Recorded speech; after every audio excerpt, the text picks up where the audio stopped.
Lebap welaýatynda Bütindünýä welosiped güni münasybetli gurulany köpçülikleýin welosipedli ýörişi beden ve sport çärelerine ýokary eşeňlik mahsus bolup, sport bilen sagdyn durmuşyny ajaýyp sardaşygynyň nişany hökmünde dawarlanýan bayramçylyk çäreleri ýokary ruhy besenli. Çerjow Türkmenabad avtomobil köprüsünden welaýatyň Bagtyary ýylatynyň usta turgunlarynyň gatnaşmagyny köpçülikleýin welosipedli ýürüş badargaly. Berşemede ýaly welosiped dünýäde ekologiýa taýdan arasy ygtybarly uly hökmüne giňden ulanylýar.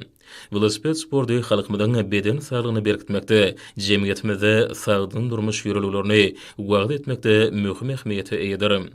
Velosiped sportynyň ösürülmegine türkmen halkynyň milli lideri, gahrymany arkadamyzyň taýsyl tagallatynyň uly goşandynyň bardygyny aýratyn bellemek möhümdir.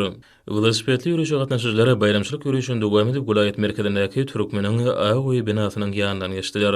Toý şadlygyny besenýän dawarly günde Lebap vilayet we Türkmenaba şäher häkimlikleriniň vilayatyň beden terbiýe we sport baradaky baş müdirliginiň Seýitnazar Seýdadanaky Türkmen döwlet mugallimçilik institutynyň guramagyny Türkmenabad köpürli sport toplumyna aýdym sağly çykyşlary, dürli sport ýarışlaryna giň orun berildi.